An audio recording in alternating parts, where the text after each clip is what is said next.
Supongo que no digo nada que no se sepa si digo que una intervención como esta, que no está dirigida a colegas, normalmente nosotros estamos acostumbrados a hablar a colegas, a especialistas. Aparentemente es más difícil, pero a mí me resulta mucho más difícil y me pone más nervioso incluso hablar al público en general. No porque el público en general, que por cierto, gracias por asistir también, que no lo he dicho, no porque el público en general tenga un nivel inferior ni nada, sino precisamente por lo contrario, porque no da por supuestas cosas que entre especialistas las damos por supuestas. Luego a lo mejor no están tan supuestas y no las sabemos tan bien. Pero aquí más bien yo creo que es una cosa entre divulgativa, no digo divulgativo en ningún sentido peyorativo, por supuesto, por lo que estoy diciendo, ¿no? Porque no es que bajes de nivel, sino más bien que hablas para gente que no es especialista, y en ese sentido es divulgativa, pero también es interdisciplinar. Supongo que aquí estamos personas de diferentes profesiones. Pues aquí en esta mesa estaba un diseñador, una colega mía, una psicóloga, pero que se dedica a cosas completamente distintas a las que yo me dedico. Yo me dedico a la historia y la filosofía de la psicología sobre todo. Pero entre vosotros pues habrá gente de todas las profesiones. Entonces eso era lo que pasaba en los diálogos de Platón, si os acordáis, y por eso eran diálogos tan fructíferos precisamente, no porque hubiera especialistas, sino porque había especialistas y técnicos y profesionales en todas las disciplinas, y así surgió la filosofía precisamente como planteamiento de cuestiones comunes a todo eso, ¿no? Bueno, esto no lo digo para... sabéis que la captatio benevolentiae era una figura retórica clásica, la captación de la benevolencia, ¿no? Que es algo así como poner la venda antes de la herida, ¿no? Y diríamos un disclaimer, es como, bueno, disculpadme si lo hago mal y no sé qué, porque esta es una situación más difícil que las habituales. No lo digo por eso, creedme, lo digo porque si en algún momento me voy por las ramas o soy muy abstracto, me interrumpís en cualquier momento sin ningún problema. De verdad, ¿no? O sea, podemos hacerlo más interactivo. Quería empezar explicando el título, pero como hemos hablado ayer en la cena y tal del título, casi que voy a empezar yo ya incitando a la interactividad, si os parece. ¿Alguien se anima a comentarme qué le sugeriría a este título? ¿Qué esperaría de un título como este? Esto lo he improvisado, no pensaba hacerlo. Es difícil, supongo, ¿no? Pues bueno, quizás, a lo mejor los aspectos, pues hombre, lo que te... Sí, ¿no? A lo mejor los aspectos más oscuros de la psicología o de la figura del psicólogo, la psicóloga. Sí, pues iba a empezar por ahí precisamente, va bien encaminado, pero luego quería desembocar, a ver si me da tiempo, en los exorcismos. Voy a explicar un poco el título, sí, precisamente, porque creo que viene bien, pero va por ahí. Cuando se habla de los demonios de alguien, o por extensión metafórica de algo, se suele hablar, como sabéis, de algo que no le deja sosiego, ¿no? Algo, pues yo que sé, algo que es estructural y coyuntural. Es estructural en el sentido de que uno tiene sus demonios, todos los tenemos, que tienen que ver, pues yo que sé, típicamente con traumas infantiles, con duelos no superados, con sentimientos de culpa, pues yo que sé, con la relación difícil, antes se habló, ¿no? Precisamente de familia, no se utilizó este término, ¿no? Mi colega antes habló de familias desestructuradas, de prácticas de crianza sin figuras de apego. Todo eso da lugar, y como nadie tiene una vida perfecta, bueno, quien la tenga que la disfrute, ¿no? Pero todos tenemos nuestros demonios. Entonces esa expresión tiene este sentido aquí. Es una situación que es estructural en el sentido de que no solo no nos dejan sosiego los demonios, sino que además afectan a lo más profundo de nuestra personalidad. No nos dejan sosiego, pero son estructurales. A la vez son coyunturales, en el sentido en que se pueden exorcizar. Y ya voy a ir introduciendo palabras así un poco de la demonología y demás, que luego lo explicaré mejor. Pues a través de la psicoterapia, a través simplemente de ir viviendo y ya está, y uno convive con sus demonios, ¿no? Pero me interesa señalar que esta expresión, tal como lo voy a aplicar a la psicología, en la línea que decía Jorge, tiene este sentido estricto de, pues yo qué sé, por ejemplo, hay un libro sobre el filósofo alemán Martin Heidegger, que quizá es bastante conocido, quizá sepáis que tuvo cierta connivencia con el nazismo. Entonces hay un libro de Luis Tamayo y Ángel Xolocotzi titulado Los demonios de Heidegger, precisamente. Y los demonios de Heidegger eran dos, no menos conocido, que eran sus infidelidades amorosas, y otro que es el más conocido, que es su connivencia con el nazismo, que siempre lo persiguió y lo atormentó, ¿no? Que es lo que hacían los demonios tradicionalmente, atormentar, como ahora veremos. Yo lo que quería era aplicar esto a la psicología. ¿Cuáles diríamos que son los demonios de la psicología? Yo en principio lo enfocaría de la siguiente manera, corriendo un riesgo que ahora voy a decir cuál es. Yo creo que son demonios que tienen que ver con su... Antes salió además, ¿no? O sea, me gusta mucho que que la última de las ponencias anteriores haya sido de una colega, porque han salido cosas que resuenan aquí, ¿no? Tiene que ver con la diversidad. Hoy en día la idea de diversidad tiene unas connotaciones muy positivas. Se habla de la diversidad cultural, de la diversidad de género, parece que es algo a alentar. No niego esas connotaciones positivas, no me refiero a eso, me refiero a la diversidad más en los siguientes términos, en términos de heterogeneidad, de pluralidad, de, por ejemplo, cuando uno va al psicólogo, ¿qué elige? Un psicólogo o una psicóloga cognitivo-conductual, que es lo más habitual, ¿no? Antes salió este término, va un psicoanalista. A mí, por ejemplo, me pregunta un amigo, oye, que tengo tales problemas y tal, ¿me recomendarías ir a un psicoanalista? No voy a decir lo que le respondo, aunque tampoco me importaría por si hay algún psicoanalista y bueno, es una cuestión difícil.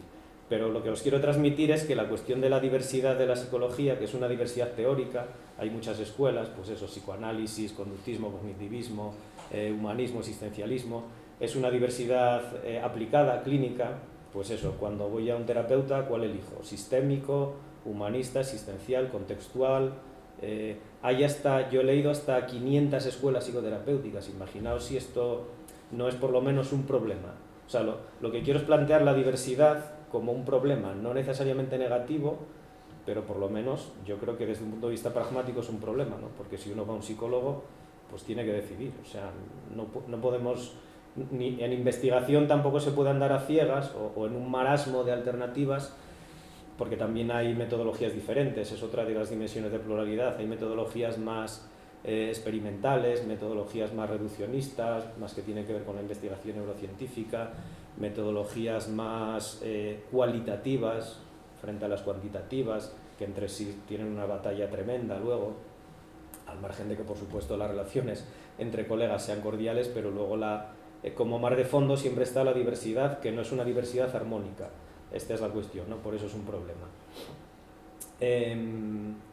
Porque precisamente por eso, porque no es una diversidad armónica, porque es una heterogeneidad, es una pluralidad en la cual hay opciones por las que a veces hay que tomar partido, aunque solo sea, insisto una vez más, por razones pragmáticas, pero también porque algunas son incompatibles entre sí.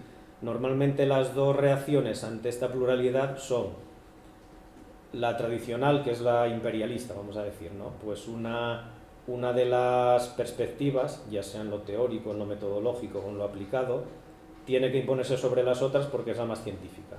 Pues esto pasó tradicionalmente hace décadas con el conductismo respecto al psicoanálisis. Antes salió esta idea, ¿no?, de que el psicoanálisis no tiene respaldo empírico frente a otras escuelas psicoterapéuticas que sí lo tienen. Bueno, pues en la medida en que comprobemos que eso a su vez es un motivo de discusión, o sea, estoy simplemente dando pinceladas, cada cosa de las que digo es motivo de mucha profundización y discusión. Pero en la medida en que el psicoanálisis o la psicología analítica de Jung o la terapia sistémica o lo que sea se muestren menos eficaces o menos científicas, si queréis decirlo así, pues entonces la psicología en su conjunto debería ser colonizada, por eso dije antes lo del imperialismo, por perspectivas que sí sean científicas, que sí sean válidas.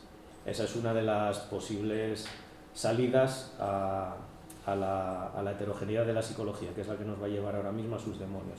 Esto lo he planteado como algo que va pasito a paso, o sea, confiad en mí que voy a acabar hablando de exorcismos, aunque no parezca. Otra alternativa que quizá está más en boga, y además tengo un colega que además es amigo en Brasil, que se llama Artur Arruda Leal Ferreira, que yo sepas quién más la ha teorizado. Es una especie de coexistencia pacífica. Hasta cierto punto la coexistencia pacífica es una necesidad, para no andar a palos en las facultades, obviamente, pero gente como Artur Arruda, de Brasil, como dije, la defiende desde un punto de vista teórico. Lo que viene a decir esta perspectiva es algo así como lo siguiente: puesto que el ser humano es un objeto que en el fondo no se puede reducir a objeto en sentido estricto, como puede ser un objeto material o los objetos de las ciencias naturales, pues en el fondo el anhelo de una psicología científicamente unificada, en la que no haya pluralidad teórica, heterogeneidad ni enfrentamiento, pues es un anhelo ilusorio. Siempre va a haber pluralidad porque el ser humano es plural y la mente tiene un montón de condiciones culturales, históricas y demás. También hay quien lleva esto por el lado del eclecticismo, ¿no? Esto que se suele decir sano eclecticismo, ¿no? Como algo que no es peyorativo, sino lo contrario.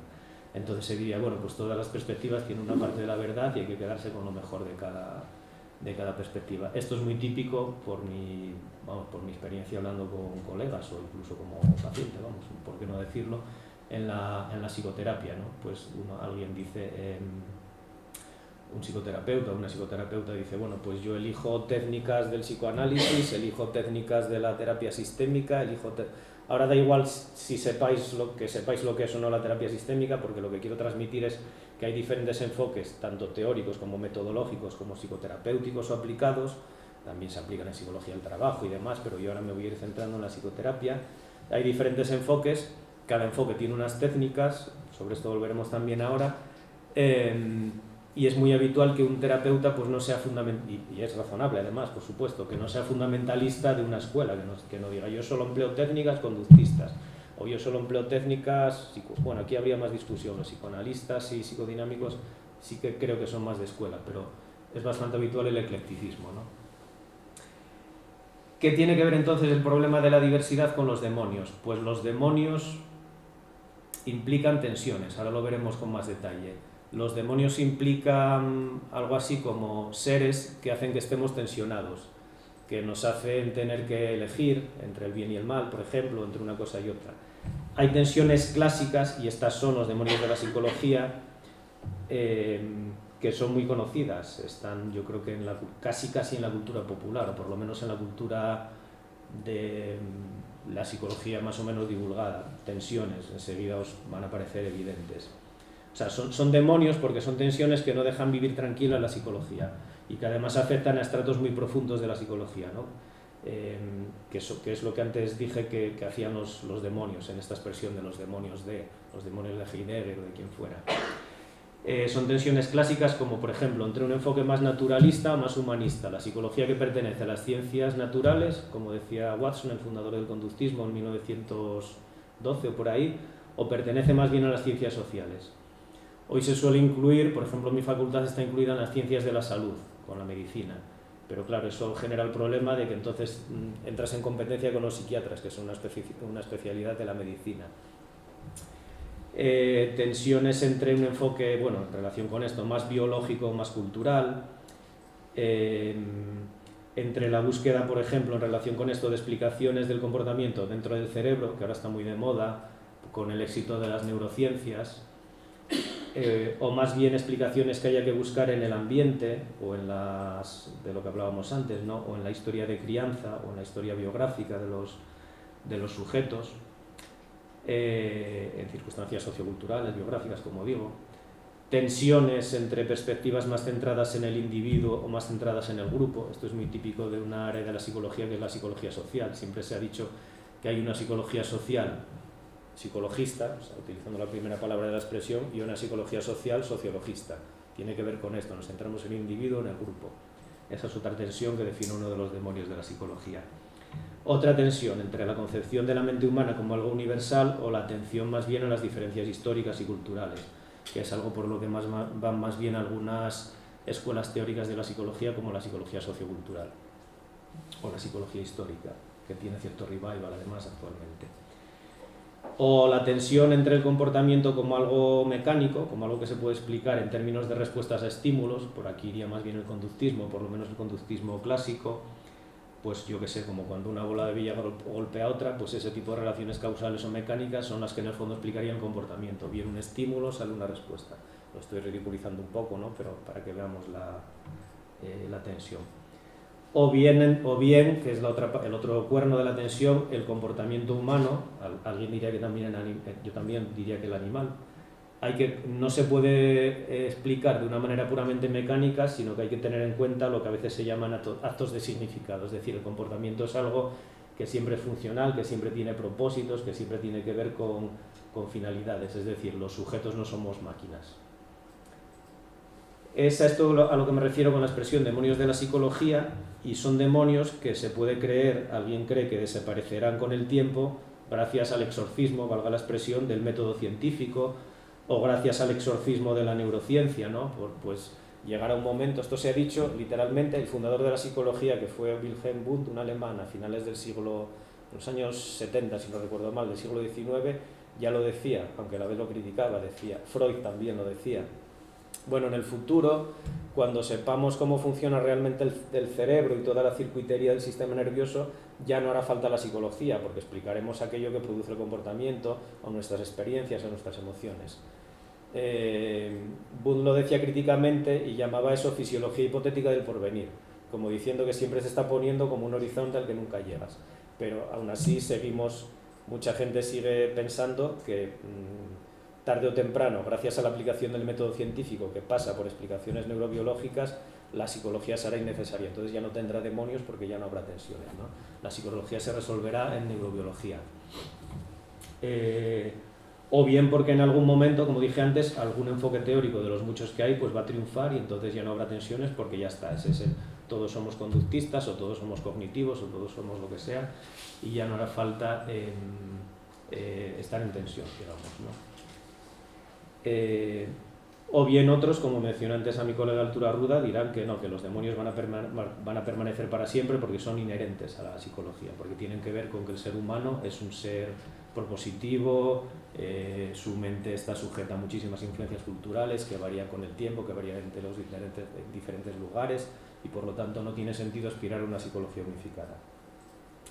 De todos modos, yo no quería hacer, aunque esto creo que prepara, en el sentido que decía Jorge, el tema, no quería hacer una reflexión general sobre este tipo de problemas teóricos, metodológicos o prácticos de la psicología, sino que quiero aterrizarlos, o quizás sea mejor decir conectarlos con algo que aparentemente no tiene absolutamente nada que ver, aunque yo aspiro a mostrar que, si no me equivoco, sí puede tener algo que ver con la psicología, que se refiere a una línea de investigación que tenemos en nuestro grupo, que tiene que ver con prácticas en las que se pueden reconocer componentes de psicología práctica. Ahora poco a poco, más que la psicología, me voy a ir refiriendo a la psicoterapia, que son prácticas que provienen más bien de la tradición religiosa, en nuestro ambiente, cristiana, pues yo qué sé, el rezo, la confesión, el arte de bien morir, ¿qué más? La oratoria sagrada, que son técnicas que tienen como función, en este caso, en contextos más de la espiritualidad cristiana, luego católica, después del Concilio de Trento, y que tienen que ver con técnicas para transformarse uno mismo y para transformar a los demás. Por ejemplo, tengo un trabajo para quien lo interese, perdonad por la publicidad, en las que comparo las pautas que da un manual de confesión del siglo XVIII, me parece, para que los confesores hagan preguntas y traten a los penitentes, o sea, a quien va a confesar sus pecados. Y el paralelismo que se ve, hay diferencias por supuesto, pero el paralelismo que se ve con lo que recomiendan los manuales de cómo hacer una entrevista clínica por parte de un psicoterapeuta, creedme que es asombroso, o sea, se puede hacer una tabla con paralelismos. Entonces me estoy refiriendo a ese tipo de prácticas que nosotros las vemos como prehistoria de la psicología.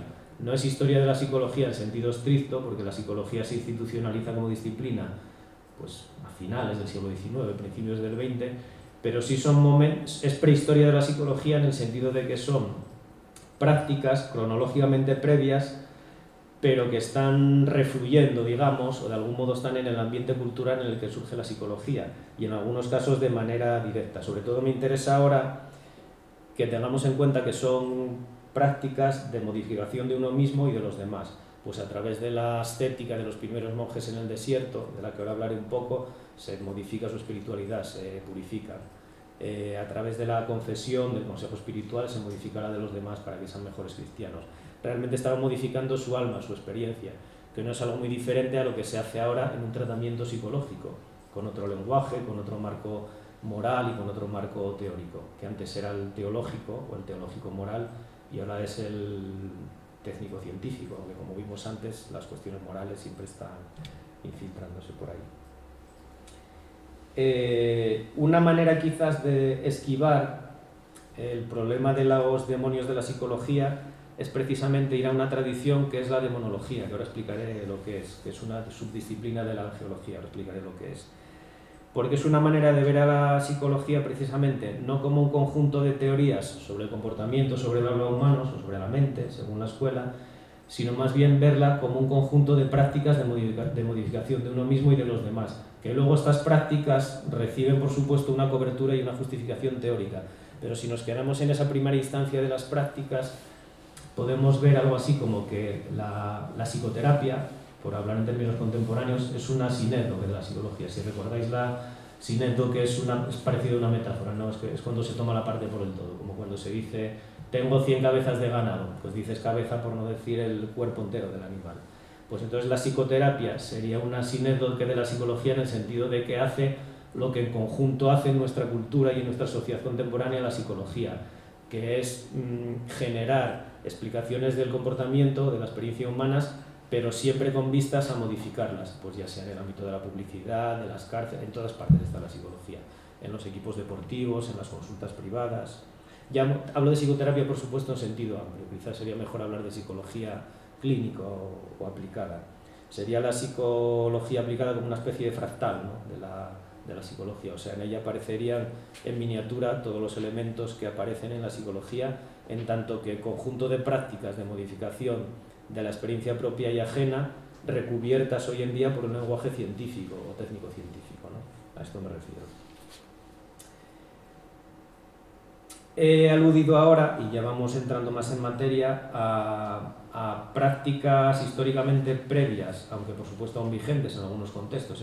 Que algo sea históricamente previo no quiere decir que se haya superado en absoluto, ni que tengamos que despreciarlo, que son las religiosas. Pero también pensemos, y por eso he puesto esta cita de un libro, un clásico de Ellenberger, El descubrimiento del inconsciente. Este autor hace un estudio del origen y desarrollo de las teorías psicodinámicas, Freud, Jung, Adler, todo este tipo de teorías.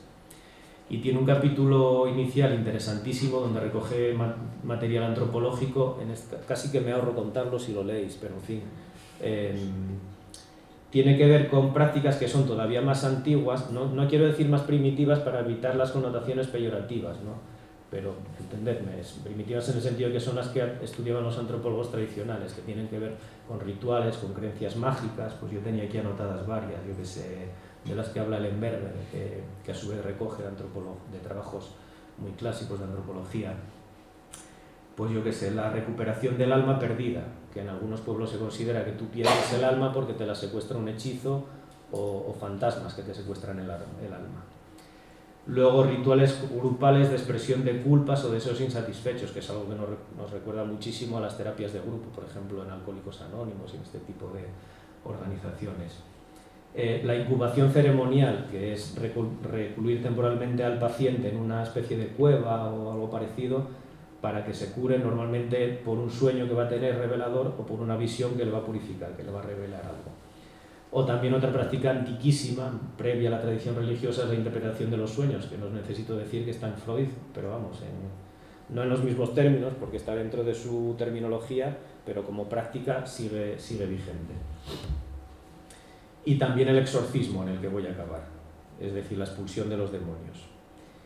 Lo que me interesa mostrar aquí es que no solo hay una relación histórica que afecte al origen de la psicoterapia, sino que se trata también de una relación que podríamos llamar lógica o estructural, es decir, el funcionamiento, esto es una tesis un poco arriesgada, la digo así un poco como en confianza aquí, por decirlo de alguna manera, grosso modo la digo.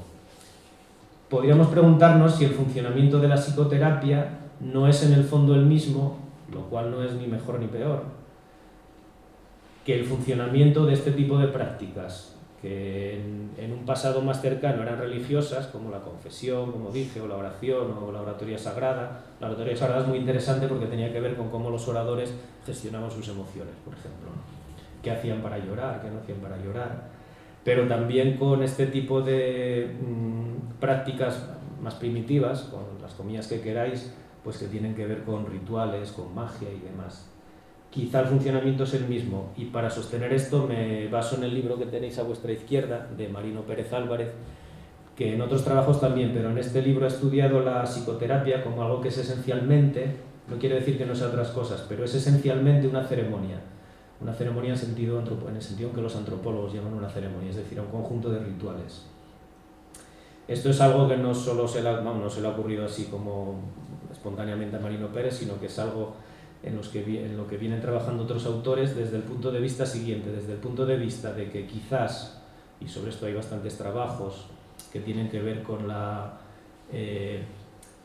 con qué terapias preferimos en las instituciones, de lo que se habló antes, ¿no? Las que tienen soporte empírico, las que no. Según algunos trabajos, yo aquí no voy a entrar, pero según algunos trabajos, todas las terapias, ya sea el psicoanálisis, el conductismo, la psicología cognitiva, la terapia sistémica, la que sea, tienen algún grado de eficacia y desde luego son más eficaces que la ausencia de terapia.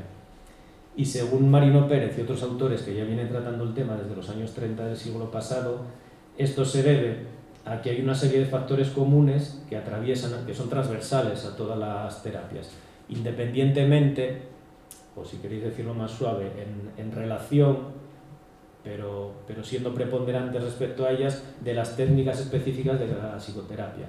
Pues yo qué sé, de la transferencia en el caso del psicoanálisis, del condicionamiento o de la habituación o la sensibilización en el caso del conductismo, de la reestructuración cognitiva en el caso de la terapia cognitiva, de lo que fuera. Son factores comunes que tienen que ver con cuestiones que serán siempre mezcladas, pero que podemos distinguirlas para entendernos y que luego las voy a intentar aplicar al exorcismo, ahí quería llegar. Y que tienen que ver con cuestiones como las siguientes: la relación de confianza con el terapeuta, la empatía, la autoridad científica o técnica que se le supone al terapeuta, porque tiene una formación científica, en el caso de los sacerdotes, pues porque tenía una formación teológica, con el entorno, el atrezo, por ejemplo, el ambiente, el diván, el sillón, la mesa, el psicoterapeuta está aquí y el paciente está ahí, o en el caso de los psicoanalistas está en el diván,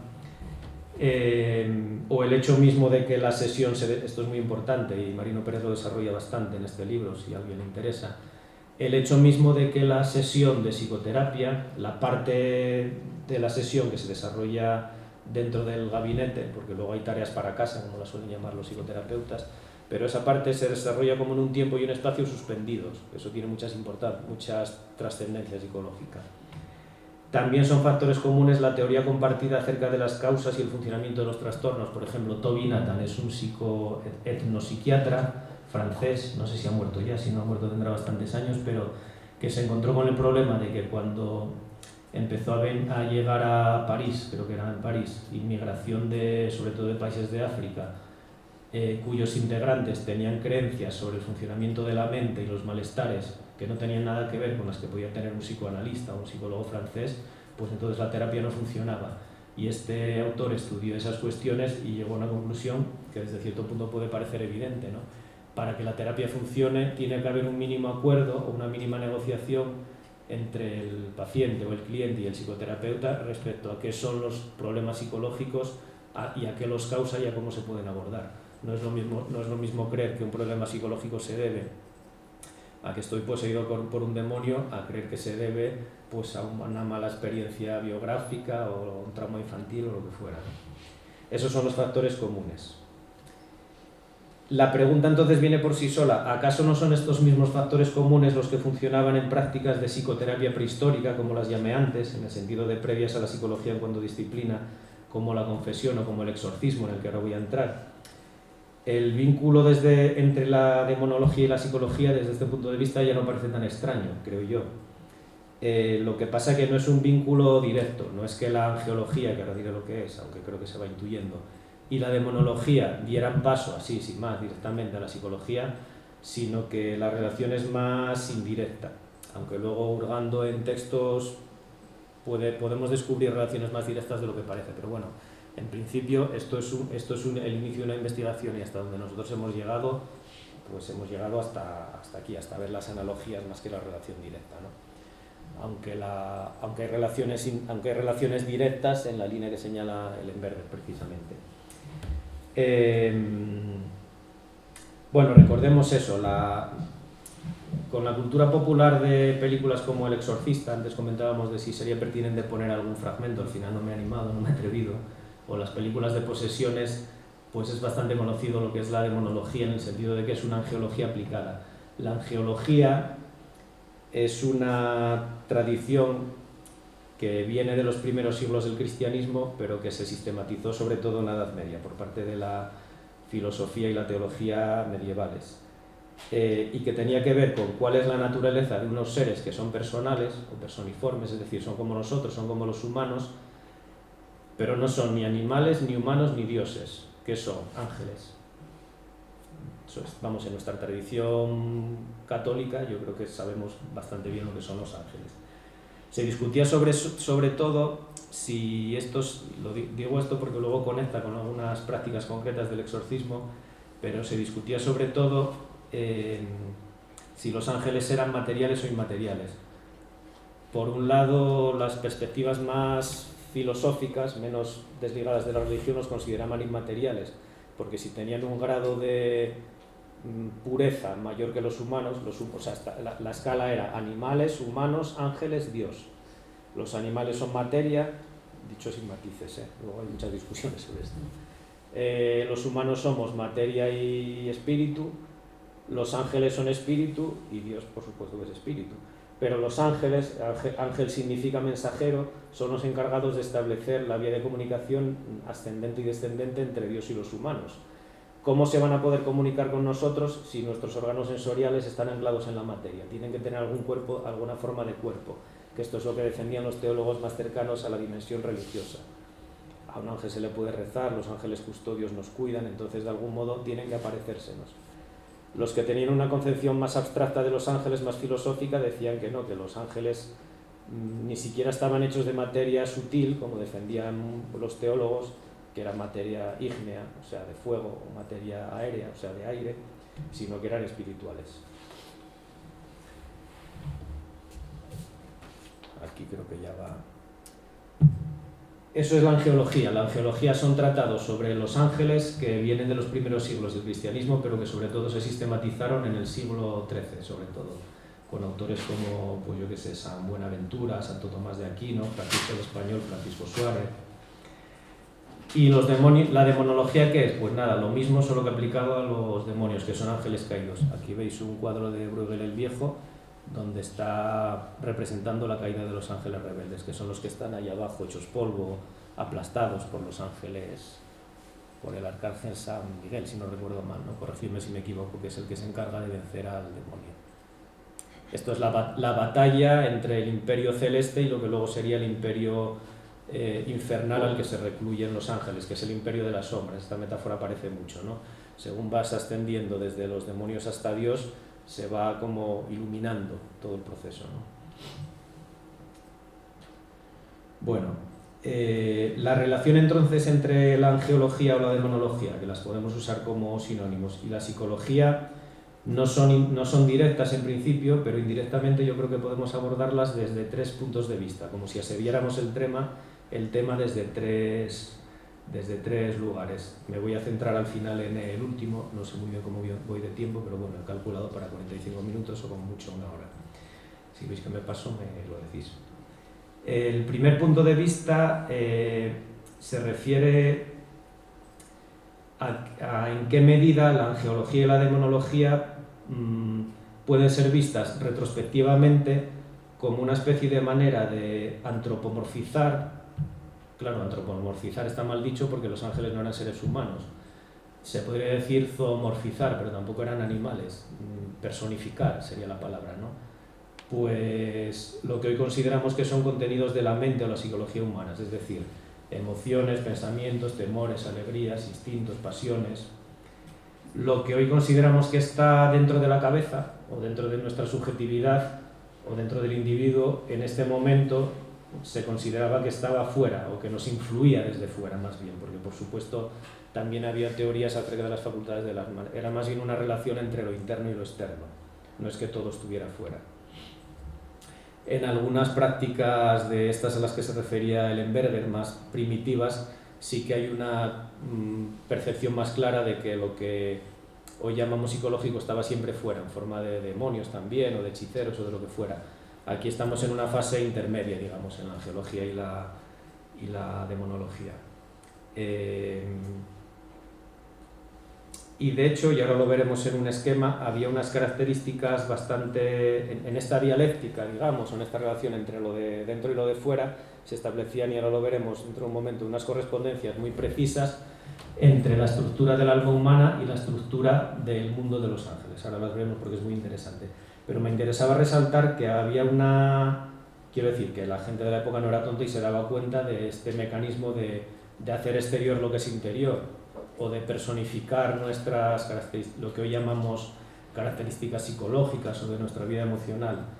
Y en concreto hubo una secta protestante del siglo XVI de Holanda, que hasta donde yo sé no tuvo mucha trascendencia, pero tuvo la sagacidad suficiente como para decir expresamente que los ángeles no existían, ni los demonios, sino que los ángeles no eran más que nuestros buenos pensamientos, y por lo tanto relativamente los demonios no eran más o no son más que nuestros malos pensamientos.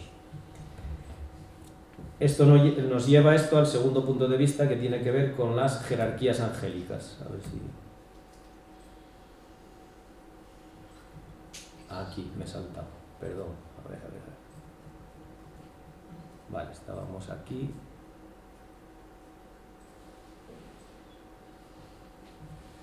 Vamos a ir a esto. Bueno, los ángeles no eran ángeles sin más, sino que estaban a su vez ordenados jerárquicamente. En la parte de abajo tenéis, bueno, ya el propio nombre lo dice, se llamaban coros u órdenes angélicos. En el cuadro de la derecha, que es del siglo XVIII, veis cómo están. Abajo estaría el ser humano, que ahí está representado por, no sé si es San Francisco, la verdad, no me acuerdo. Y en la parte de arriba está Dios en forma de Santísima Trinidad, si no me equivoco, ¿no? Porque hay 3 personas ahí. O no sé si es la Virgen, no me acuerdo sinceramente. Y luego están los órdenes angélicos de superior a inferior, o de inferior a superior, según recorramos la relación entre el ser humano y Dios de manera ascendente, o de Dios al ser humano de manera descendente. Esto está muy, muy resumido, ¿eh? O sea, los tratados son muchísimo más complejos y a veces son súper intrincados. Pero ves cómo hay una correspondencia entre los tipos de... O sea, son 3 categorías, 3 grandes categorías, que son la suprema, la media y la ínfima. La ínfima son los que ofician, es decir, los que se encargan de las relaciones directas con los humanos. Y la suprema es los que están más bien alabando a Dios. Y luego la media hace pues como de transición. Y dentro de cada una, y esto sonará a los que hayamos tenido una educación católica, nos sonará lo de tronos, querubines, serafines, potestades, dominaciones, virtudes, principales y arcángeles. Cada uno de ellos tenía una correspondencia con uno de los tipos de sacerdotes. Por ejemplo, los principados eran los que inspiraban, por así decir, a los exorcistas. Cada uno tenía una función. Por ejemplo, pues qué sé yo, los querubines son los que irradian conocimiento. Los serafines irradian más bien fervor, es decir, yo qué sé, diremos hoy motivación. Los ángeles, propiamente dichos, aunque luego llamamos ángeles a todos, son los que relacionan directamente con los humanos, nos anuncian, nos guían. Por ejemplo, el ángel de la guarda, el ángel custodio, ¿no? Sería un ángel. Pues yo qué sé, otros fomentan la firmeza. Y fijaos que bueno, no es una columna, pero en la parte derecha tenemos características que son típicamente psicológicas ya. Juicio, perspicacia, escrutinio, deseo, decisión, resolución, fortaleza moral, voluntad, perseverancia, discernimiento, es decir, capacidad de distinguir lo bueno de lo malo, de distinguir las cosas, y percepción. Bueno.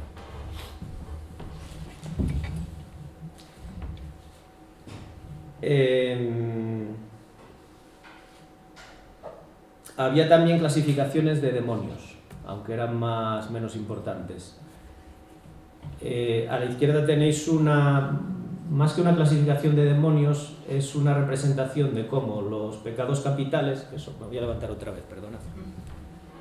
Estos son los pecados capitales. Este es el caballero cristiano al que no solo le basta con la armadura para protegerse de los pecados capitales, sino que además tiene ahí un ángel ayudándole, y luego tiene a un tipo de ángel que digamos que combate con cada uno de los pecados capitales. Y esto era típico de las clasificaciones de demonios. Aquí veis 2 de las más famosas. La primera se refiere a los pecados capitales y representa qué demonio se encarga de tentarnos para cada uno de los pecados capitales. Pues, por ejemplo, veis que Leviatán nos tienta para que seamos envidiosos, Belcebú para que comamos mucho, Satán para que nos enfademos y demás. Aquí hacen una clasificación que es más paralela a la de las órdenes de los ángeles, ¿no? Recordad que había 3 órdenes celestiales. Y entonces ahí tenemos una discriminación mucho más fina de pasiones y de posibles pecados. Estos son pasiones negativas, así como en los ángeles veíais que eran más bien fortaleza, discernimiento, valor, aquí más bien hay pasiones negativas, pasiones que nos despotencian, digamos, no que nos fortalecen. Hoy en la psicología positiva diríamos que en vez de ser fortalezas son pues, debilidades o vulnerabilidades. La lujuria, la arrogancia, la cólera, la sensualidad, la desobediencia, la lujuria otra vez, que están obsesionados, el odio, la impureza, en fin. Veis que mezclaban muchos planos, ¿no? El asesinato y la blasfemia. Y luego entre paréntesis tenemos esto, los escudos con los que el buen cristiano tenía que enfrentarse a cada demonio. Entonces a cada demonio se le oponía, pues en este caso la invocación de un santo, pues a la arrogancia a San Francisco, a la pereza a San Bartolomé, algunos se repiten, a la sensualidad a San Basilio. Pues en función de cuál fuera la vida de ese santo y en qué virtud hubiera destacado más, se le oponía al demonio correspondiente cuando te tentaba.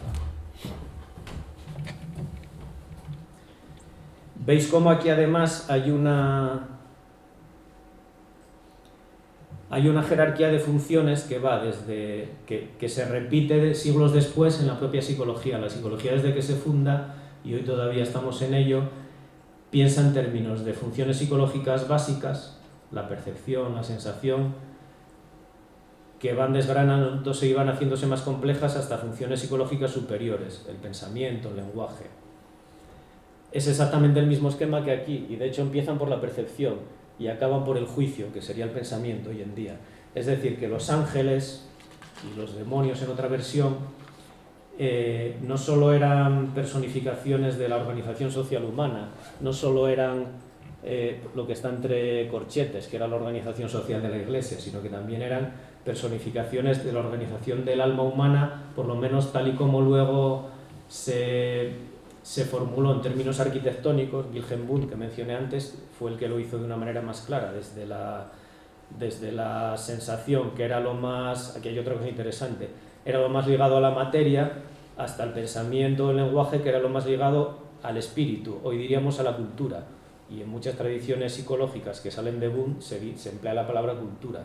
Se supone que el pensamiento y el lenguaje los tenemos porque tenemos unas instituciones y unas herramientas culturales que nos lo permiten, y en cambio lo que está más cercano a la materia, aquí diríamos los que está más cercano a Dios o lo que está más cercano al ser humano, pues lo que está más cercano a la materia es lo que está más cercano a los procesos fisiológicos de percepción, de sensación, el olfato, el gusto y demás, ¿no? Bueno, y entramos ya en el tercer punto de vista, que es el que nos lleva a los espíritus, previo paso por el discernimiento de espíritus, que es lo siguiente. En los 8 primeros siglos del cristianismo se extendió lo que se llamaba literatura patrística, que era la de los primeros padres de la Iglesia, por eso patrística, de pater. Son el fundamento de la doctrina cristiana, tal y como se fijó teológicamente después en la teología medieval. Y son escritos de los que se llamaban padres de la Iglesia. Se dice padres, pero eran padres y madres. Había, no sé si el 50%, no sé si había paridad, pero realmente creedme que había muchísimas mujeres que adoptaban este mismo tipo de vida.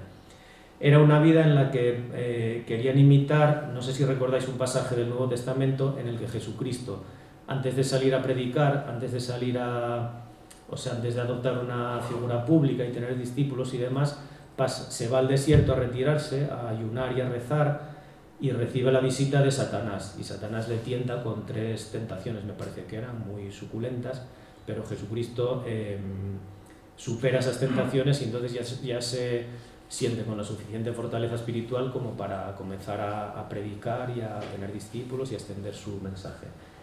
Los primeros ascetas de los primeros siglos del cristianismo, primero estaban perseguidos, luego ya a partir del siglo del 300 y pico, con Constantino y demás, se hizo oficial en el Imperio Romano, pero en todo caso se retiraban a zonas desérticas, sobre todo en Egipto, en Siria, por esa zona del Asia Occidental.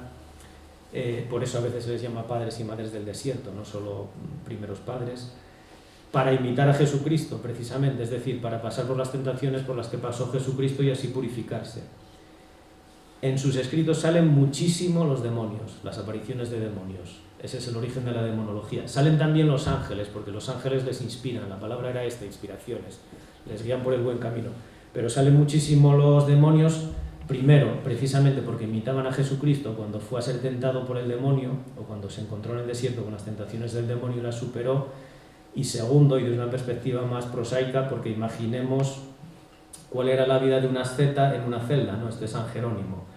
Pues era bueno, aquí todavía tiene una mesa, en fin, tiene un cierto lujo, pero imaginemos que al principio eran cuevas, luego eran cabañas, luego ya eran celdas de monasterios, pero eran contextos en los que los monjes o los ascetas o los eremitas se dedicaban básicamente a ayunar, a dormir poco y a rezar y a hacer trabajos, pues yo qué sé, de plantar patatas o lo que fuera.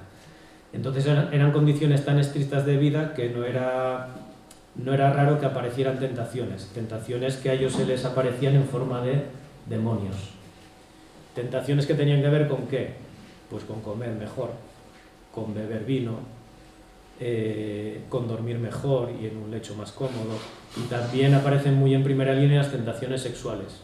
Damas bellas que van a tentar a San Jerónimo y las rechaza, porque en el es Vale Retro, no Satanás. O sea, en el fondo son demonios estas mujeres.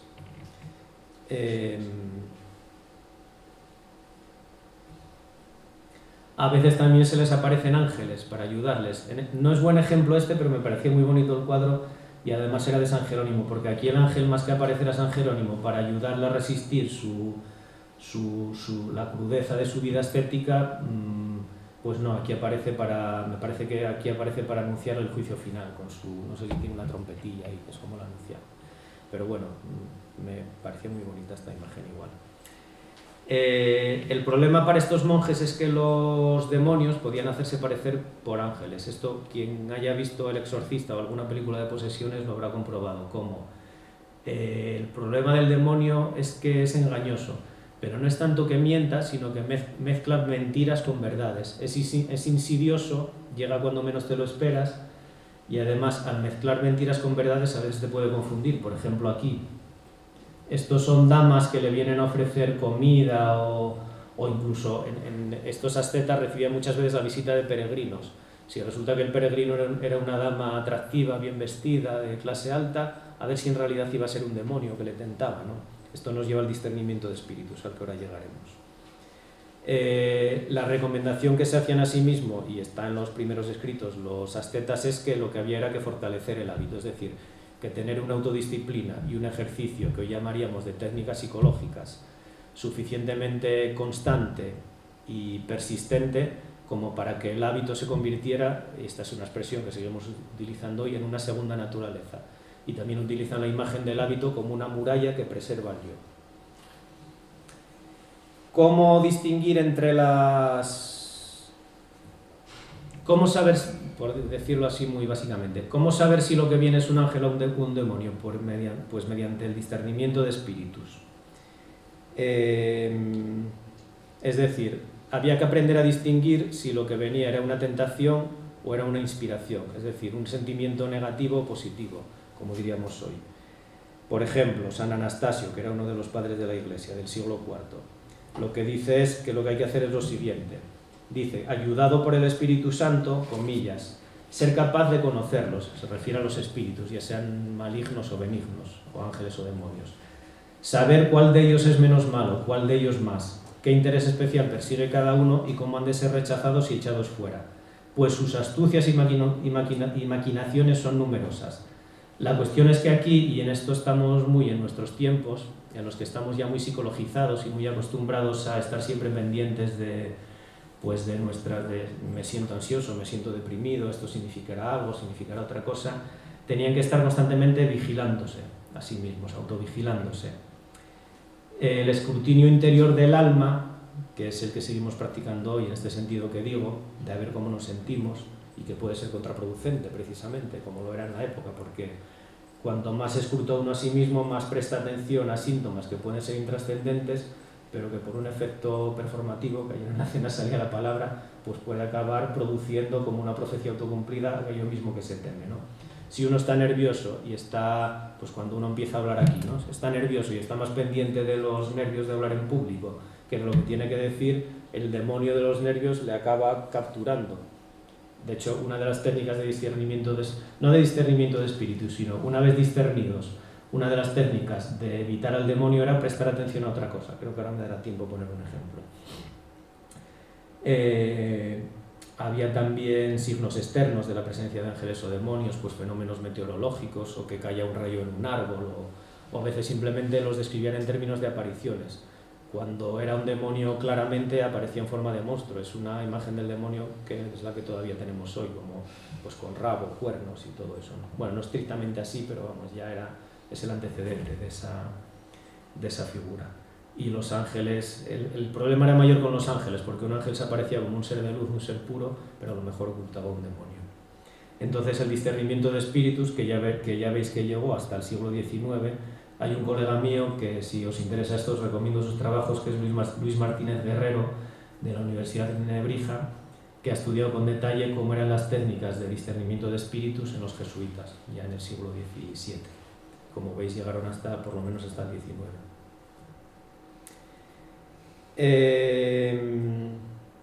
Entra en juego entonces la demonología aplicada, porque el diablo nunca descansa, y además están los detalles, como dice el proverbio alemán, y como diría un psicoanalista, fijaos en que utiliza la misma lógica. Lo que puede parecer intrascendente, en el fondo igual te está dando, pues yo que sé, un lapsus lingüe, o un sueño, o un pequeño malestar, en el fondo igual puede estar revelando un conflicto psicológico muy profundo y con raíces en la infancia. Precisamente por eso el discernimiento de espíritus podía fallar, es decir, el demonio nos podía engañar porque podía estar atacándonos en lo más profundo de nuestro ser, ¿no? Digámoslo así. Y en ese caso el demonio conseguía atravesar las murallas del yo. Ya no había hábito que fortaleciera el alma, sino que esas murallas del yo, el demonio Había dos tipos de posesión, o bien las resquebrajaba, y eso se llamaba obsesio, que es lo que hoy llamaríamos obsesiones, y eso ocurría cuando tú no perdías el control de ti mismo, pero sí caías en las tentaciones. Y había la posesión propiamente dicha, que es la que sale en las películas, en El Exorcista, que era la posesio, que es cuando ya el demonio, o los demonios, porque podían ser varios, entraban en las murallas del yo y se apoderaba de tu personalidad, de manera que te hacía ser otro. Hoy algo parecido, pues igual estaría, yo que sé, la esquizofrenia o en trastornos disociativos de personalidad y demás, ¿no? Cuando uno no es solo que tenga obsesiones, compulsiones, ansiedades, que eso sería obsesio, sino cuando uno tiene ya posesio, que es cuando ya no es, deja de ser él mismo, ¿no? O ella misma. La manera de hacer frente en una primera instancia a esos asedios del demonio era con una práctica que venía de los estoicos, que era de entre el siglo III a.C. y II después de Cristo, que era bloquear con pensamientos positivos los pensamientos negativos, que es exactamente lo que se hace hoy en día en psicoterapia. Si queréis, bueno, no sé si lo habréis leído ya, pero os dejo un ratito para leer esto. Esto se llama parada o detención del pensamiento. Es oponer una inspiración a una tentación.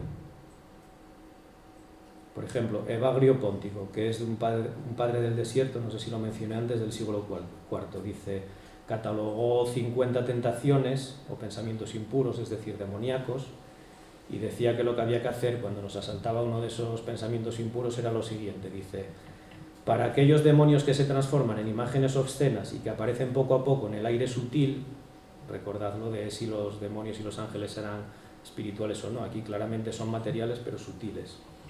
Es necesario responder como hizo el divino San Antonio, diciendo, el Señor está conmigo, me socorre. Lo que hace aquí San Antonio es una parada del pensamiento, es desviar la atención del demonio a otra cosa que se contrapone al demonio y que además le inspira, que es pensar que Dios está con él, ayudándole y dándole fuerza, o el Espíritu Santo podía ser.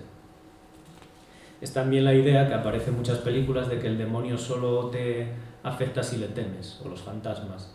¿Qué quiere decir eso? Que si no le prestas atención se diluye, porque lo que quiere es precisamente darte miedo y apoderarse así, que pierdas el dominio de ti mismo. Bueno, aún así estas técnicas podían fallar, y aquí entramos ya y aquí voy terminando, en el exorcismo propiamente dicho. La cuestión de cómo defenderse de los asedios de los demonios fue muy popular desde los primeros siglos del cristianismo hasta la Baja Edad Media, pero sobre todo entre monjes, ascetas, luego también entre obispos, sacerdotes, entre gente que estaba formada o que tenía un contacto directo con la religión. En la Baja Edad Media, digamos a partir del siglo, o sea, del segundo milenio, del siglo 1000, iba a decir, del siglo X, del siglo XI, ya se popularizó.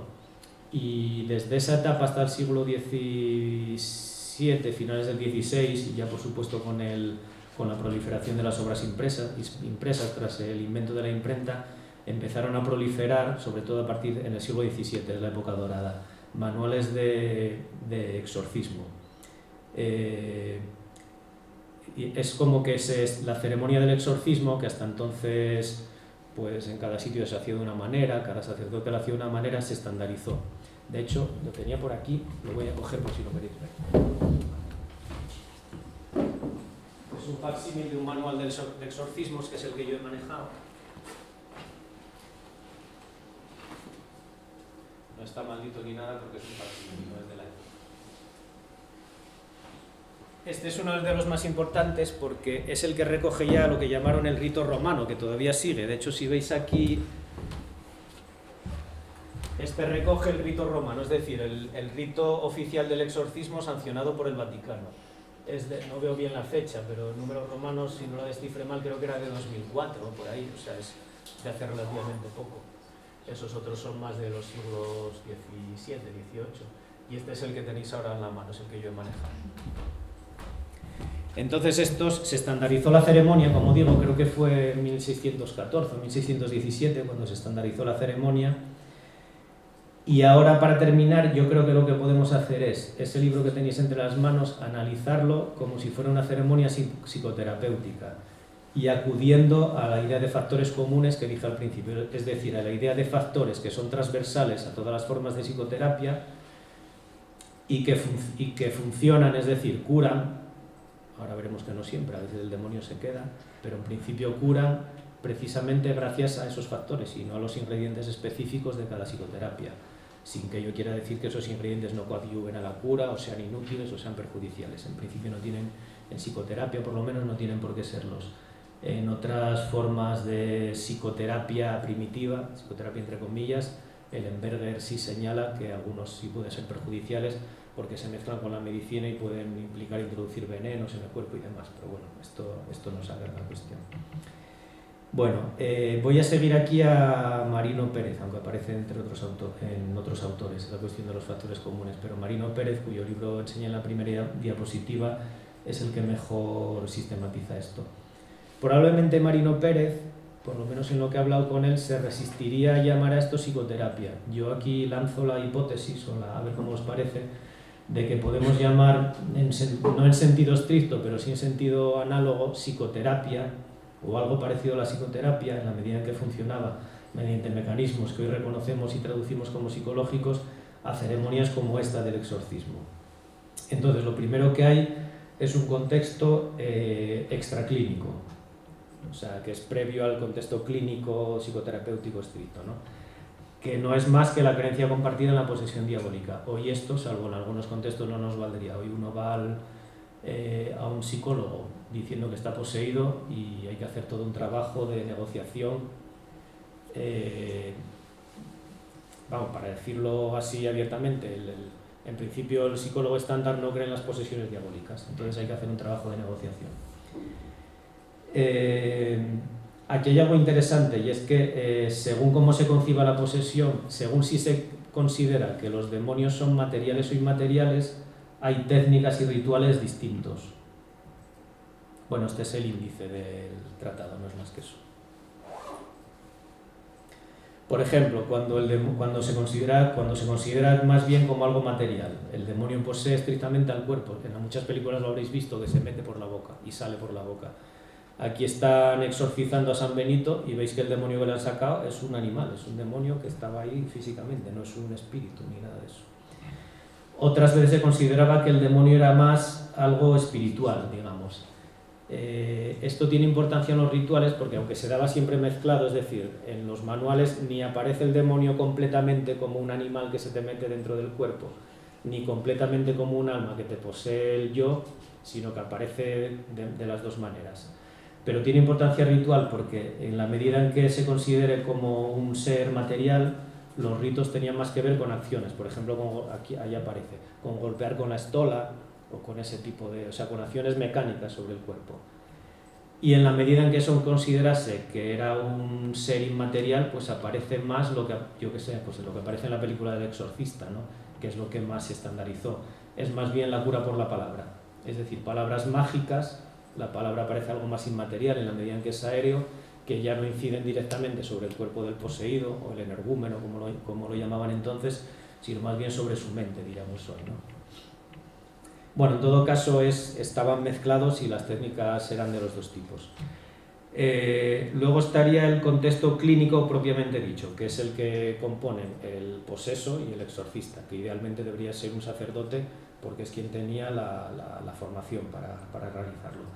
En unos casos, dependiendo de circunstancias que no recuerdo, se recomendaba que estuvieran a solas y en otros casos se recomendaba que hubiera acompañantes para dar fuerza espiritual, pero también para contener al endemoniado, porque a veces convulsión. Bueno, habéis visto El Exorcista, insisto, que atan a la niña a la cama y demás. En otros casos, en vez de atarlo, pues simplemente lo sujetaban. Tenemos luego como factores comunes el lugar. O sea, todo esto lo especifica ese manual. Dicen los manuales, o dice este manual, que este manual además compendia prácticas anteriores y por eso es como el más completo, por lo que yo sé, en qué momento y en qué sitio debe practicarse el exorcismo. Y dicen que si es posible debe optarse por un lugar sagrado y por una fecha con significado en el calendario religioso. Pues pensemos en la diapositiva que puse antes. Pues yo qué sé, si el demonio es, por decir algo, Astartot, pues a lo mejor es bueno hacer el exorcismo en el día de San Bartolomé, por ejemplo.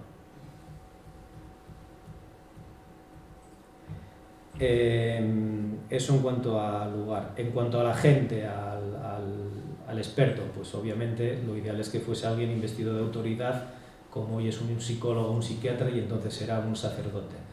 Un sacerdote, esto no me da tiempo para no alargarme, pero luego si queréis entramos en ello, que tenía que tener un entrenamiento técnico pero también moral. Y tendemos a pensar a los psicólogos como personas que tienen un entrenamiento, una formación científica y un entrenamiento técnico.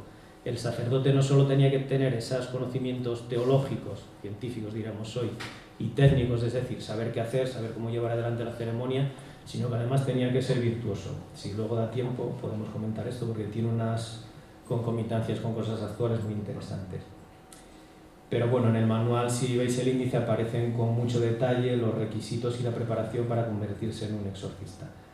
Otro factor común, el tercero, es la mitología entre comillas, esto no tiene sentido peyorativo, es como la base teórica del tratamiento. La angeología y en concreto la demonología son los marcos teóricos del exorcismo, o sea, para realizar un exorcismo hay que creer que existen los ángeles y los demonios y que además hay varios tipos de demonios, y lo que se recomienda al oficiante, al exorcista, es que aparte de estar formado, como dije antes, tenga en cuenta algo que estos manuales detallan con mucha precisión, que son cuáles son los síntomas de la posesión, y que además hay que conocer, que antes se habló de ello, el historial. Igual que hoy hay que conocer el historial de un paciente, por lo menos todo lo que tiene que ver con su problema, no necesariamente tiene que ser su vida absolutamente completa. Y una cosa importantísima, que esto, en la última película que vi sobre esto, que era El Exorcista del Papa, protagonizada por Russell Crowe, no me pareció personalmente muy buena, pero uno de los núcleos de la película es la obsesión por averiguar el nombre del demonio, que al final es Asmodeo, que es uno de los que apareció en la diapositiva de antes. Porque al averiguar el nombre del demonio es averiguar a qué tipo de pasión nos está llevando el demonio. Es lo que hace un psicólogo hoy cuando hace un diagnóstico. Cuando estudiamos psicología siempre se nos decía que no se puede intervenir sin un diagnóstico. No sé si hoy sigue siendo tan estricto, pero no se puede intervenir a ciegas. En este momento lo que se decía era no puedes expulsar a un demonio del cuerpo del poseso si no sabes qué demonio es. Lo que conjura a un demonio es que le digas su nombre, porque entonces lo has identificado y entonces ya se ponen condiciones de que llegues a la última parte del exorcismo, que es el ritual, que es otro de los factores comunes, que es ya el que lo hace, si todo va bien, es el que lo hace salir, ¿no? Respecto al ritual, los manuales explican qué preguntas debe y no debe hacerse al poseso, o al demonio, en este caso, que es el que habla por boca del poseso. También esto aparece en los manuales de psicología clínica y en concreto cuando nos enseñan a hacer entrevistas terapéuticas, qué tipo de preguntas y cómo hay que hacer al paciente, pues para no herirle, para ese tipo de cosas, ¿no? Se previene aquí, ya voy terminando, especialmente al sacerdote contra los engaños del demonio, que como dije antes es sobre todo falaz e insidioso, y también se habla sobre la escenografía y sobre el uso de elementos físicos de elevado poder simbólico. Quizá hoy eso esté más en un segundo plano, pero sigue teniendo importancia que la sesión de terapia se desarrolle en una sala tranquila. En el caso del psicoanálisis sabéis que Freud introdujo el diván, pero bueno, puede ser una silla, yo donde estaba ha sido más bien una silla, una mesa, pero bueno, que hay un mínimo atrezo, una mínima escenografía, por supuesto no tan peliculera o no tan espectacular como en los exorcismos, donde había, bueno, el sacerdote tenía que llevar una sobrepelliz, una estola, con la que a veces, como dije antes, golpeaba el cuerpo del endemoniado para que el demonio saliera por la boca o por donde fuera.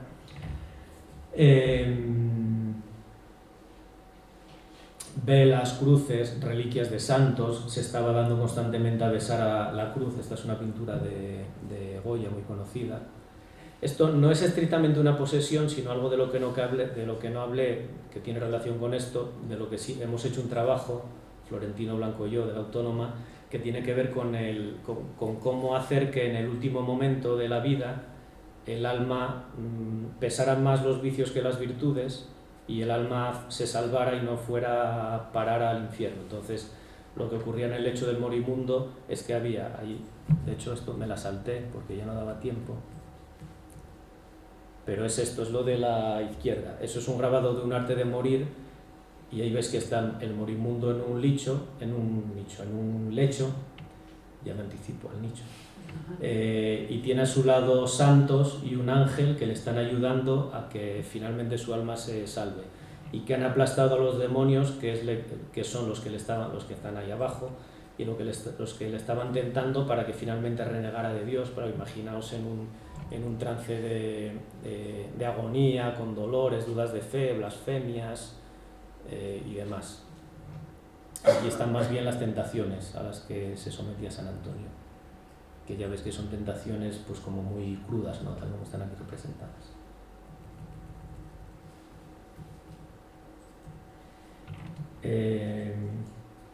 Entonces el exorcismo típico solía comenzar con una letanía, una repetición de lo mismo, seguida de oraciones, siempre con gestos rituales como este, pero también, y me remito otra vez a la película El Exorcista, es que es de las que yo he visto donde mejor está representado realmente. Yo creo que el autor del libro, Milan Blatti creo que se llama, que si no lo habéis leído, leedlo, porque está todavía mejor representado lo que era un exorcismo en su dimensión más cruda y más terrorífica. Estoy seguro de que se leyó este manual o alguno parecido y que se documentó bien, porque está realmente muy bien representado. Pues eso, gestos rituales como hacer la señal de la cruz que veis aquí, enseñar una cruz al poseso, eso es típico de las películas, darle a besar la cruz, pero a lo mejor al poseso le quema, hacer signos de la cruz, que a veces luego aparecen en el pecho del poseso y le queman. Otra cosa muy típica que aparece en las películas es lanzar agua bendita, que si recordáis en el caso de Regan en El Exorcista le produce quemaduras, porque las rechaza el demonio. Y luego ya después de esto vendría el exorcismo propiamente dicho, es decir, el sacar el demonio, que es lo que significa exorcismo, sacar el demonio del cuerpo, que consiste ya en practicar una oración que no es una oración sin más, sino que es ya una fórmula mágica, diríamos, para decir al demonio que salga. Pues aquí el padre Carras decía, por el poder del... No recuerdo muy bien, no soy yo quien te ordena que abandones a esta niña, sino que es el poder del espíritu, sal y no sé qué. A veces el demonio se resistía y el exorcismo fallaba, y en estos casos se recomiendan en ese manual técnicas como de último recurso. Una de ellas, la quiero mencionar para terminar, porque recuerda mucho a una que se sigue utilizando en algunas terapias, que es coger una estatuilla del demonio o una figurita y quemarla. No sé si a alguien os suena la idea de anotar los malos pensamientos arrugar el papel y echarlo a la chimenea o quemarlo con un mechero. Pues en el fondo viene de aquí esto. Y luego, una vez eliminada supuestamente la posesión, se aconsejaba un seguimiento del energúmeno, no vaya a ser que hubieran quedado, digamos, restos del demonio y realmente siguiera poseído, aunque de una manera alargada. Hoy esto lo haríamos equivaler a darle el alta definitiva, diríamos, después de un seguimiento. Y no sé muy bien cuánto tiempo llevo, 45 minutos creo, ¿no? Más o menos. Vale, si queréis, hay alguna cosilla más interesante, pero a lo mejor es más interesante que pasemos a las preguntas y si no la cuento luego. Quizá de lo que he contado no pretendía yo desprender ninguna moraleja más allá de que hay dos preguntas pertinentes. Una es si la psicoterapia y por extensión la psicología es una continuación de la angiología y la demonología o viceversa. Si la angiología y la demonología son precursoras de la psicoterapia y por extensión de la psicología.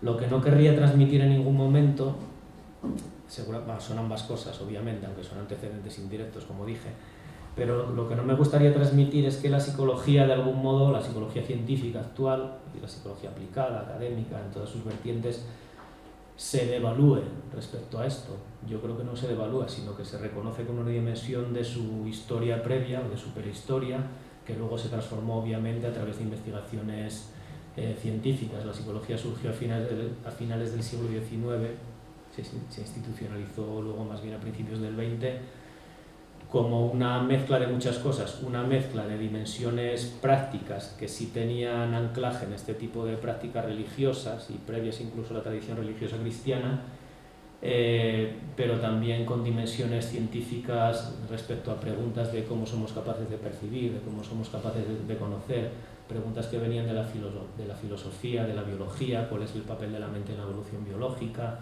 de la fisiología, cómo funcionan los sentidos. O sea, la psicología es algo mucho más complejo que esto, y yo lo único que he intentado mostrar aquí es que en cierto modo, si no la psicología, la psicoterapia actual es la manera que tenemos hoy de habernoslas, de enfrentarnos con nuestros propios ángeles y nuestros demonios. Quizá hoy ya dicho de una manera más metafórica, salvo que creamos que realmente existen ángeles y demonios, por supuesto. Y nada, pues muchas gracias y ya me diréis qué os ha sugerido esto tan friki, tan extraño.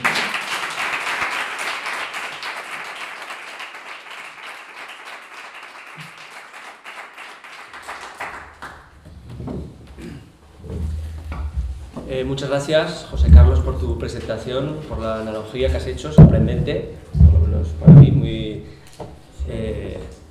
interesante. No sé, Inés, ¿qué pensará? Entonces vamos a abrir ahora un breve espacio. ¿Te miraba mucho? Yo a ella, a ver si ha sentido. Vamos a abrir un breve espacio para, por si queréis hacer alguna pregunta, compartir alguna experiencia demoníaca. Ahora es el momento. Así que tenemos unos 15 minutos aproximadamente, si alguien quiere preguntar algo. ¿Pablo? Bueno, me surge una inquietud filosófica que igual es una estupidez, pero debido a la analogía que has hecho entre el confesionario y una sesión terapéutica, o sea, me da la sensación de que el código moral que se aplica en el caso del confesionario es la palabra de Dios, los mandamientos o lo que sea, y entonces me pregunto, en el caso de la actividad profesional del psicólogo o del psicoterapeuta, ¿quién es quién allí para decidir cuál es el código moral correcto? Porque si estamos presuponiendo que el psicólogo es una persona moralmente correcta, ya es una práctica imperfecta, porque seguro que no lo es, seguro que no es perfecto. No sé si transmito la inquietud. Totalmente, y además eso entra en lo que me he quedado sin decir y aprovecho para decirlo. Bueno, habría que dar un rodeo. Voy a contar la cuestión, a ver si os suena. Es que para mí ha sido un descubrimiento, dejadme que vaya a las notas.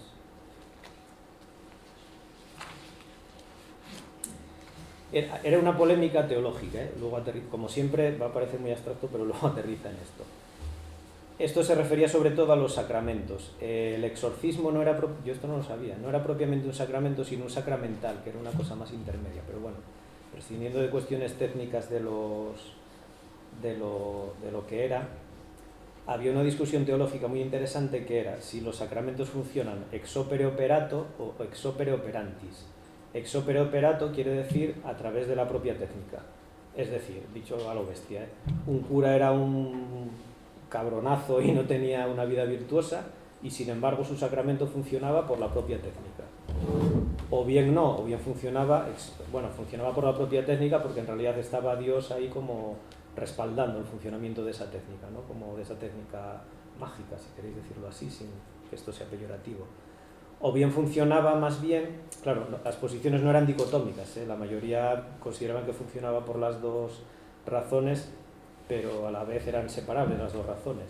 Ex opere operantis, es decir, por la operación de aquel que el operantis es el que lleva a cabo la operación. Si es lo segundo, parece especialmente necesario que quien lleva a cabo la operación sea una persona virtuosa, precisamente, ¿no? Moralmente virtuosa.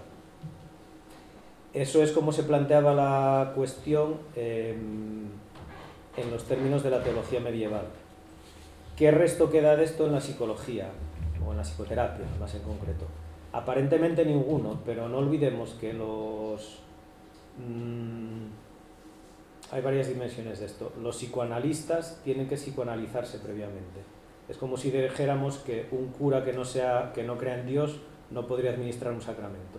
Ya sé que es una analogía, es una analogía igual traída por los pelos, pero yo creo que es un vestigio de eso.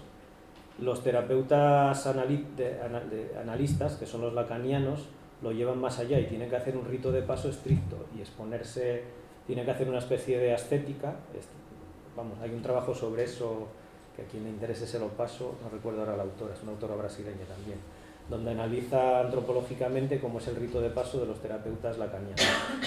Tienen que exponerse ante el público con aplomo, sin nervios, sin no sé qué, o sea, tienen que mostrar que ellos se dominan a sí mismos, o sea, que son virtuosos, diríamos en términos de un sacerdote, antes de empezar a analizar a otra gente. Claro, esto en las psicoterapias más conductuales, más científicas, como podemos llamarlas, parece que se diluye porque ahí lo que funciona es precisamente la técnica, ¿no? Si hay una técnica, yo qué sé, la inhibición latente, la de la sensibilización, que está basada en las leyes científicas del aprendizaje, pues funciona porque está basada en eso, funciona ex opere operato, igual que el sacramento funcionaba porque estaba basado en el apoyo divino o en la actitud favorable de quien iba a recibir el sacramento, independientemente de que el cura fuera una mala persona, digamos, ¿no? Pero se reintroduce otra vez a través de los factores comunes. Un psicólogo, por muy mala persona que sea, por lo menos tiene que mostrar, aunque sea simuladamente, empatía, tiene que mostrar lo que tú has dicho antes, tiene que llegar, yo creo que es esencial, además, muy interesante, sin justificar, en el caso de, bueno, pues si es en el caso de alguien que padece depresión o lo que sea, aquí no hay que justificar moralmente nada, ¿no? Pero en el caso de alguien que ha cometido un acto moralmente reprobable, el psicólogo tiene que ser capaz de ponerse en el lugar del otro, en el sentido de no de justificar lo que el otro ha hecho o de hacerlo, sino de entender los mecanismos que le han llevado a hacerlo. O sea, ya sé que no es exactamente lo mismo, pero son como reflujos de esa polémica medieval que había.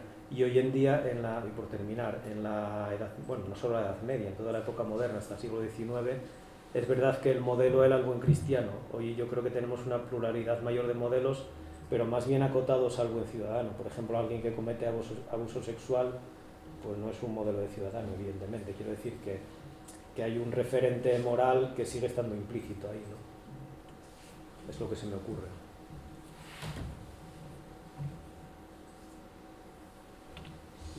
A mí es una pregunta un poco filosófica y abstracta y que quizás no tenga una respuesta, probablemente no tenga una respuesta correcta. Estás hablando todo el rato entre pues, esa relación entre la religión y todo lo relacionado, ¿no? De ángeles y demonios, pero en realidad estamos hablando de la religión cristiana sí. o católica, ¿no?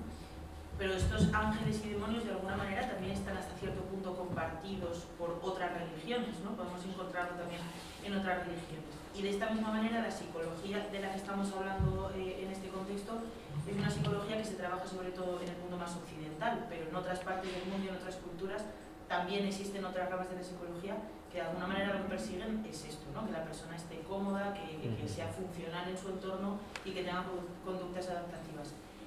¿Creéis que sería posible o deberíamos llevar una tendencia hacia buscar una ciencia, que podemos llamar psicología, que aúne todas estas culturas y todo lo que las cuentas pendientes que ha dejado tanto la religión y la psicología, o no tendría sentido porque a nivel cultural necesitamos distinguirnos del resto?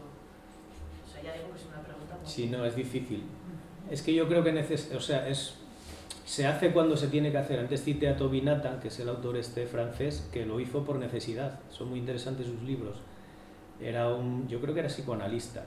Y bueno, pues estaba acostumbrado a recibir en París a gente más bien, bueno, pues además de clase media, burgueses y tal, y no recuerdo por qué motivo, si empezó a trabajar en alguna institución pública o de recepción de refugiados o inmigrantes, pero él mismo se dio cuenta de que aquello no funcionaba. O sea, ya no sus técnicas, que por supuesto, sino su discurso chocaba completamente con el de sus pacientes.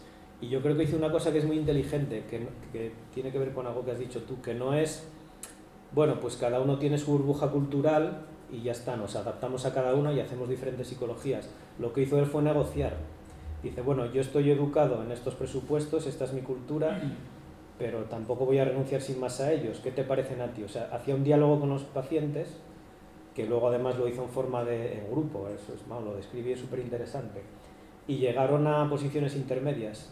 Entonces, bueno, vale, hablo de memoria, acepto que en tu cultura, que esto de hablar de culturas como mitos cerrados también es muy complicado, ¿no? Pero para entendernos, se crea que si a uno le pasa no sé qué o tiene no sé qué malestar psicológico es porque el hechicero le ha robado el alma. Tú acepta que aquí eso no lo vemos tan claro y que creemos que es por una experiencia infantil traumática. Y se llegaban a puntos de acuerdo pragmáticos. Claro, en qué medida haya una psicología que pueda recoger todo eso, yo creo que nos remitiría, y esto es muy, muy difícil, a la pregunta de si, por ejemplo, la medicina convencional occidental, en qué medida recoge otras medicinas, como medicina con la medicina china y demás. En el caso de la medicina, yo creo que el funcionamiento es más de que puede recoger elementos de otras medicinas no occidentales, pero reinterpretándolos. En el caso de la psicología no lo veo tan claro, dependiendo de lo que entendamos por psicología. Yo creo que aquí hay que mojarse desde el punto de vista de la psicología cultural o sociocultural, de la que yo me siento más cercano. No existe algo así como una mente universal o natural del ser humano, sino que lo que llamamos mente, por supuesto, tiene unas formas de funcionamiento genéricas, muy relacionadas además con las emociones, con procesos fisiológicos, pero luego lo que específicamente en cada cultura o en cada momento histórico produce miedo, ansiedad, malestares, es tan diverso que hay que considerarlo como que forma parte interna de la mente. O sea, no es que la cultura sea algo accesorio que se superponga a una mente natural, sino que ya desde que los niños nacen, esto es Vygotsky, Piaget y demás, ¿no? Hasta que son adultos, pues ya su propia mente está conformada internamente con elementos culturales. Esa sería la vía por la que yo creo que la psicología podría tener en cuenta todo ese tipo de elementos culturales, que es que a veces el problema es que son dispares y son... Lo que le pasaba a Toby Nathan es que eran incompatibles, o sea, y también hay muchos ejemplos que comenta otra autora muy interesante a este respecto, que es Vinciane Desprez, de cómo había psiquiatras y psicólogos no sé si era en Francia esto, pues vamos a decirlo así, muy cerrados de mollera, que no entendían que un paciente que venía de Japón no fuera capaz de hablar de sus propias emociones, porque venía de una cultura en la que no se habla de las propias emociones o las emociones se gestionan de otra manera. Entonces el psicólogo o psiquiatra le decía, ¿pero usted se siente triste o no? Y el otro se salía por peteneras. Y el psicólogo se enfadaba y decía, pero es que esta gente es muy rudimentaria, no tiene sofisticación psicológica. Claro, la sofisticación psicológica la tenemos solo en ciertas culturas, solo en ciertas clases sociales y solo en determinados momentos históricos. Era uno de los problemas de los exorcistas, que para que alguien se dejara exorcizar, o por ejemplo de los confesores, más de los confesores, para realizar una confesión se necesitaba cierta sofisticación psicológica. Muchísima gente analfabeta o más rudimentaria, dicho sea sin ningún sentido peyorativo, porque es que no tenía otras condiciones para dejar de ser rudimentaria, pues no sabía buscar en el interior de su alma ver qué había hecho mal o qué había hecho bien, entonces se confesaban de una manera ritual y se confesaban de actos, pero no de pensamientos. ¿Tiene usted pensamientos impuros? Pues yo qué sé, nunca me he parado a pensar en si tengo pensamientos impuros, ¿no? Diría. No sé, se me ocurren este tipo de reflexiones, pero es bastante difícil. Pues si no hay más preguntas, igual lo dejamos aquí.